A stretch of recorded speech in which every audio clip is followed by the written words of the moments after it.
Hey tout le monde, Alicia, hey, I've been here. Welcome to the What's Up Pod. Ok, votre rendez-vous quotidien du lundi au vendredi à 20h. Bon, là, en l'occurrence, je serai un petit peu en retard parce que l'heure où je l'enregistre, il est 20h. Mais j'ai eu un petit peu de retard parce que je me suis mangé des bouchons de Paris. Tu as mal à la tête. Ok. Et je suis aussi un petit peu enrhumée, donc excusez-moi si j'ai le nez bouché.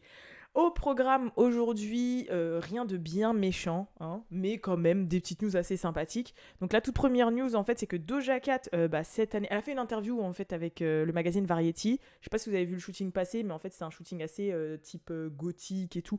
J'ai l'impression d'avoir mes cils qui sont collés à la One Again and Beast to Fly. Donc I'm sorry pour ceux qui me regardent sur YouTube et ceux qui sont en podcast. Hey. Et en fait, dans l'interview, elle a admis qu'elle sortira bien un nouvel album cette année, en 2023, et que cet album sera une autre facette de Doja Cat, qui sera beaucoup plus rap et aussi beaucoup plus masculin, parce qu'elle trouve que du coup, elle a beaucoup mis en avant avec Planet Her, le côté très girly, très paillettes, très glitter et tout le bordel, et que là, elle veut montrer une autre facette de Doja Cat. Donc en tout cas, on attend avec impatience. De toute façon, Doja Cat, moi j'aime bien les artistes avec un grand A, qui prennent des risques, qui ressemblent pas à tout le monde.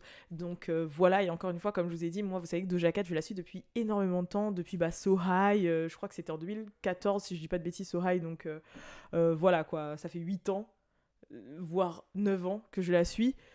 Ça fait que bon, moi Doja, ce qu'elle propose, pour le moment, je n'ai jamais été déçue artistiquement parlant, donc voilà quoi.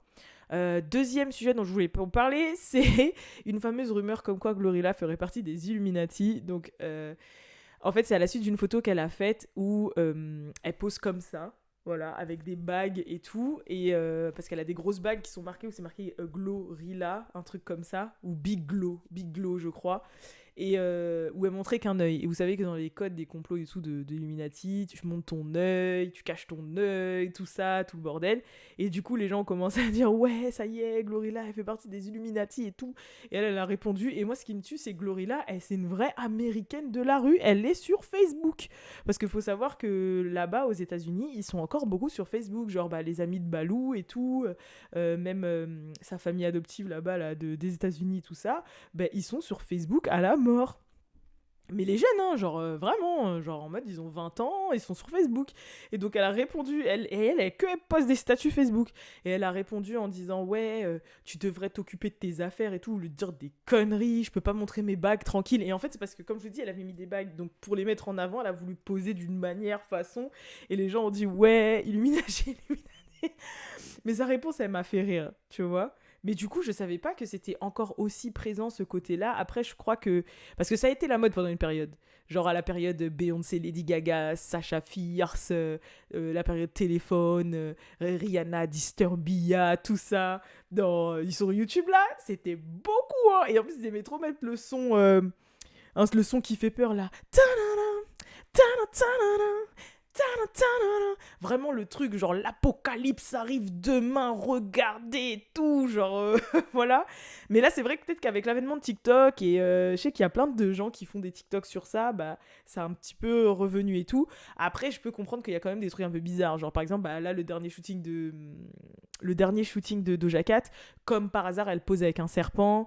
Comme par hasard. En fait, t'as l'impression qu'il y a quand même des trucs où tu te dis, mais pourquoi en fait? C'est quoi ce délire de toujours vouloir poser avec un serpent? C'est quoi ce délire de toujours vouloir faire quelque chose avec un damier? C'est quoi ce délire de toujours vouloir cacher un œil à un moment donné dans sa carrière, tu vois? Et je peux comprendre que ça puisse... on puisse se poser des questions, parce que même moi, je me dis, mais c'est quoi l'intérêt en fait? Genre, je me dis, est-ce que moi, demain, par exemple, si je deviens super connue, si on me dit, ouais, ça t'intéresse un shooting avec un serpent? Why? Why? Sachant que en plus, je sais comment ça va être interprété. Tu vois, ou si par exemple, j'arrive sur un plateau et que ça n'a pas de logique, mais que je vois qu'on me dit, oui, donc là, on va te mettre sur un damier. Why? Tu vois? Mais par curiosité, je poserai la question, parce que je ne comprendrai pas pourquoi. Tu vois? Mais en même temps, je pense qu'ils ont compris que ça fait parler, et que si on veut que justement ça fasse parler, ça intrigue, ça fasse polémique, ce soit repartagé et tout, je pense qu'ils peuvent jouer un petit peu sur ça, tu vois, en mode allez, ça va faire parler, on va faire ça, c'est truc, tu verras, tout le monde va en parler, tout le monde va voir et tout, ça va accentuer la visibilité, un peu comme un truc de bad buzz. Mais c'est vrai que des fois, même moi, j'ai dit, mais c'est quoi l'intérêt en fait? Pourquoi ils sont obligés de tous faire ça? Après, ça peut être un thème comme un autre, hein. I don't know, mais bon, depuis que j'ai vu le scandale Balenciaga, là, avec les trucs d'enfants bizarres, ah là là. Bref. Mais ça m'a fait rire parce que je trouvais sa réponse marrante. Et puis, je pense pas là. Je pense vraiment que pour le coup, elle voulait juste montrer ses bagues d'une manière artistique. Donc voilà. Il y a Ice Spice aussi qui a fait un shooting photo pour un magazine, je crois qu'il s'appelle The Cut, et dedans elle a rendu hommage à Cardi B et à Nicki Minaj.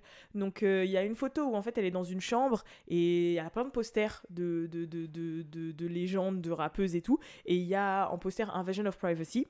Donc les gens ont dit ah elle donne quand même à Cardi B son crédit. Et après il y a une autre photo où en fait il y a en mode Nicki Minaj avec le drapeau des États-Unis en mode Nicki Minaj pour for president, tu vois ce que je veux dire? En mode Nicki pour présidente, genre elle comprend quand même que Nicki c'est la goat quoi, c'est la goat plus goat.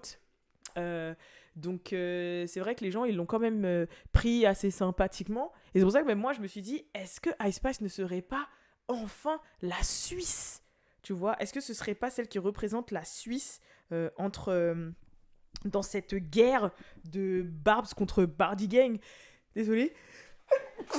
Comme je vous dis, je suis enrhumée, donc c'est catastrophique là. Hein. Je vous éternue dessus, je me mouche sur vous, je renifle. C'est catastrophique. Euh, oui. Oh non, j'espère que je vais pas avoir une crise d'état. Oh non, non, pas maintenant.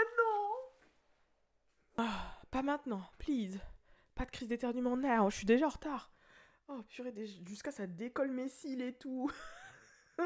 C'est catastrophique. Oh my god. Euh, Autre news dont je voulais vous parler, c'est Neyo. Enfin, son divorce avec sa femme a été settled. Ça y est, ils ont enfin trouvé un accord. Donc les termes, franchement, du contrat sont ouf. Je crois qu'il doit lui payer 1,6 million de dollars. Il doit lui donner 15 000 dollars, je crois, par mois de pension alimentaire. Les deux n'ont pas le droit de présenter un nouveau parti, que ce soit une nouvelle copine ou un nouveau copain, à leurs enfants si c'est pas leur fiancé ou s'ils sont mariés. Je crois qu'il y a un délire de voiture parce que c'est lui qui va garder une voiture de luxe, donc il doit lui en acheter une à hauteur de 200 000 dollars. Je crois qu'il y a un délire comme ça. Je crois que je suis pas très nette au niveau des chiffres, mais je crois que c'est un délire comme ça. Mais n'empêche, il lui a fait du sale. Il a fait que de la tromper. Le mec, il avait 5 copines d'un coup. Il a fait un enfant dans le dos. Il venait de faire leur renouvellement de mariage et le mec il trouve rien de mieux que de lui faire un autre enfant dans le dos. Franchement, voilà quoi. Genre, c'est mérité. Plume-le, voilà. Plume-le. Enfin, c'était l'anniversaire de Lola Brooke hier, donc don't play with it, don't play with it, don't play with it, don't play with it. Et j'étais choquée quand j'ai appris son âge en fait, parce qu'elle a 29 ans, wesh. Genre, moi je pensais que ça allait être une petite nouvelle, tu vois, comme Glorilla et tout, qu'elle allait avoir 21, 22. Non, elle a 29 ans. Comme quoi, un, Black don't crack, et deux, il est jamais trop tard, les gens. Et quand vous la voyez, vous lui donnez son âge. Non, tu vois, genre en mode, faut arrêter, 30 is the new 20. Ouais. Hey, yo girl, à bientôt 30, hein. Non, tout est dans la tête, les gens. Tout est dans la tête. Euh, Sinon, il y a Summer Walker qui a fait un clapback à des gens parce qu'elle a posté une photo en story d'elle avec ses 3 enfants, une poussette des 3 enfants là, tout sourire. Et il y a quelqu'un qui a commenté, qui a dit ouais, elle est trop heureuse pour une meuf qui a 3 enfants sans parents, sans père. En mode pour une single mother avec 3 enfants, elle a l'air trop heureuse. Et Summer, elle lui a dit mais frérot, en fait, c'est quoi ton délire? Tu préfères que je sois malheureuse? Tu préfères que je sois en train de pleurer toutes les larmes de mon corps? Franchement, j'aime mes enfants et avoir des enfants, c'est grave bien. Et d'ailleurs, je prévois d'en avoir d'autres en fait. Et j'avoue, je comprends pas ce délire. Je pense que en fait, je pense que la jeune femme qui a écrit ça, c'est dans un point de vue de ouais, c'est toujours mieux d'avoir un foyer où il y a les deux parents, un foyer stable avec les deux figures, blablabla, blablabla. Et que en fait, bah de base, si jamais t'as pas un foyer comme ça, c'est que t'as un foyer dysfonctionnel. Mais moi, je connais des foyers dysfonctionnels où les deux parents étaient présents, comme je connais des foyers où les personnes sont élevées, machallah comme on dit, et il y avait qu'un parent présent. Donc pour moi, c'est pas forcément synonyme de dysfonctionnalité. Peut-être que forcément, il y a un manque qui va se faire ressentir ou quelque chose comme ça, mais ça ne veut rien dire. Et niveau financier, elle a plus que les moyens.